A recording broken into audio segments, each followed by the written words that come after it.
매주 수요일날 낮 12시에 여러분들 찾아뵙고 있습니다. 라이브로 진행됩니다. 부자톡이고요. 구독자 부동산 고민 해결 프로젝트입니다. 요 참여 방법은 간단합니다. 카카오톡에서 부자병법 채널을 친구 추가하시고 그 다음에 부자톡 신청하기 버튼을 누르신 다음에 수요일날 낮 12시에 라이브 시청하시면 됩니다. 그리고 부자톡 신청하기 누르시면은 간략하게 고민 적을 수 있어요. 그게 적어주시면 저희가 이렇게 준비해서 낮 12시에 여러분 인사드리겠습니다. 참여 방법 쉽습니다. 최보유자입니다.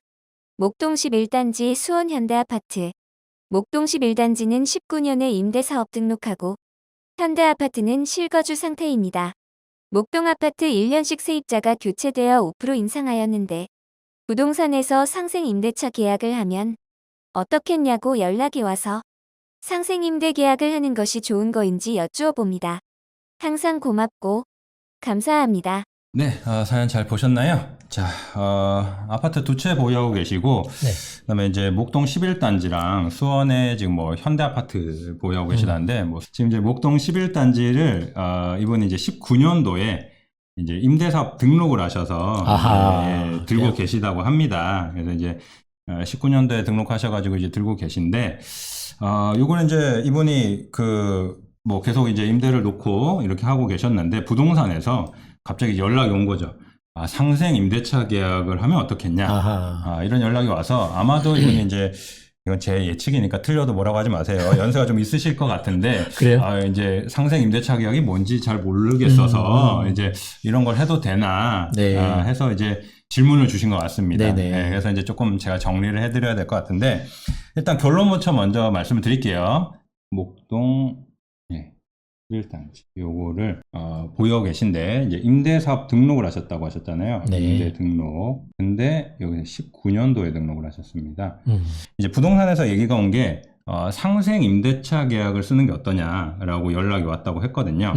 그러면 이제 이분은 이제 상생 임대차 계약이 뭔지를 알아야 이걸 할지 말지 결정을 할 거 아닙니까? 그래서 거기에 대해서는 이제 제가 간단하게 빨리 설명드리고 넘어갈 텐데 예전에 제가 이제 그 상생 임대차 계약 처음 나왔을 때 요거 이제 설명드린 게 하나 있어서 상생 임대차 계약은 핵심은 뭐냐? 착한 임대인은 비과세를 해주겠다. 거주를 안 해도. 그러니까 원래 이제 조정 대상 지역일 때 산 아파트는 뭐 주택은 2년 거주해야 비과세를 해주는데 이제 착한 임대인들은 거주 안 해도 비과세를 해주겠다는 게 이제 핵심인 거고 그럼 착한 임대인인지 아닌지 어떻게 판단을 할 거냐라는 게 이제 요 내용입니다. 그래서 대상은 어떤 대상자냐? 21년 12월 20일에서 이제 24년 내년 12월 31일 사이에 임대차 계약을 체결한 임대인이 대상입니다. 그 사이에 이 상생 임대차 계약이라는 걸 써야 내가 혜택을 받을 수 있다. 그러면 이제 어떤 상생 임대차 계약이 뭐냐? 이게 뭐냐면 쉽게 말하면 이제 예전 임대차 계약이 있고 새로운 임대차 계약을 맞추는데 임대료를 5% 이내로만 올리면 상생 임대차 계약이다라고 하는 겁니다. 그래서 뭐 새로 세입자가 들어오든 기존 세입자가 계속 살든 상관없이 임대료를 5%까지만 올리면 된다. 당연히 이제 낮추는 것도 포함되는 겁니다. 그리고 이제 여기서 또 중요한 요건들이 이렇게 나오는데 빠르게 이건 체크해 볼게요. 자, 직전 계약과 신규 계약의 임대인이 동일해야 된다. 이게 되게 중요한데 이제 내가 이제 이번에 상생 임대차 계약을 쓴다라고 하면 그 직전에 임대차 계약이 있을 거 아니에요. 거기 임대차 계약서상의 임대인이랑 지금 새로 쓰는 임대차 계약서상의 임대인이 동일해야 된다. 그래서 이제 많이들 물어보시는 게 이제 왜 그런 경우 있잖아요. 계약서 쓰고 잔금 요거죠. 예, 동일해야 된다. 네. 그래서 이제 잔금 치면서 이제 이거 임대 맞추면서 잔금 치는 거 되냐라고 물어보시는데 안 됩니다. 꼭 주택을 잔금까지 다 치르고 취득한 다음에 계약을 써야 이제 임대인이 동일해지는 겁니다. 그리고 직전 계약이 적어도 1년 6개월 이상이 돼야 된다.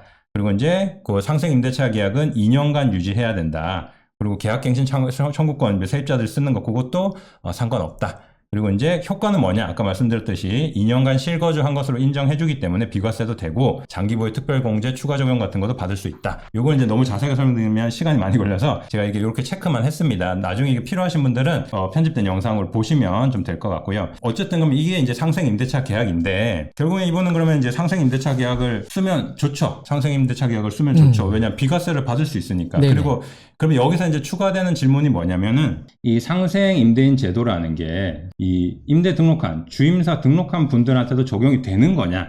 이게 이제 핵심 포인트가 되는데 이거 이제 그때 당시에 이제 뭐 질문 뭐 Q&A 이런 게 나오면서 답변이 나왔죠. 네네. 적용해준다. 적용 가능하다. 그러니까 결국에는 주임사로 등록하신 분도 이거 상생 임대인 요건 다 채우시면 비과세 받으실 수 있다는 겁니다. 자, 그러면은 이 비과세라는 걸 근데 여기서 하나 더 체크해야 될 게 비과세라는 건 왜 받느냐? 이게 차익이 크면 받는 거잖아요. 그러면 비과세를 받으려고 이런 상생임대인 제도를 활용하시는 분들은 차익이 클 것으로 예상되는 부동산을 활용을 하셔야 되는 겁니다. 나중에 차익이 크지 않을 걸로 예상이 된다고 하면 굳이 임대료를 5%만 올릴 게 아니라 전세가가 높게 시세가 형성되어 있으면 전세금을 올려받는 게 더 나을 수도 있는 거니까. 근데 이제 목동 11단지는 어떠냐 그러면 뭐 당연히 나중에 차익을 크게 기대할 수 있지 않겠습니까? 이분이 이제 뭐 장기로 등록하셨다면 19년에 등록하셨으면 8년 등록하셨으면 뭐 지금 7년까지 들고 계셔야 되는 거잖아요. 그러면 그때쯤에 뭐 목동 재건축 막 추진되고 뭐 이렇게 단계가 가고 있으면 훨씬 더 큰 차익을 기대할 수 있는데 당연히 그러면 비과세 받는 게 좋죠. 상생 임대차 계약 쓰시면 괜찮다라고 말씀을 드리고 싶은데 이렇게 하면 이제 사실 끝나는 거긴 한데 근데 질문 내용 중에 네. 석연치 않은 부분이 하나 있어서 예. 여기서 질문에 조금 추가로 체크를 해드려야 될 게 있어요. 네, 그래서 네. 이분이 지금 내용 중에 이 내용이 있어요. 1년씩 세입자가 교체됐다고 했어요. 1년씩? 예. 1년씩 1년씩 세입자가 교체돼서 5%씩 인상을 했다고 했거든요. 그랬구나. 1년씩. 네. 1년씩.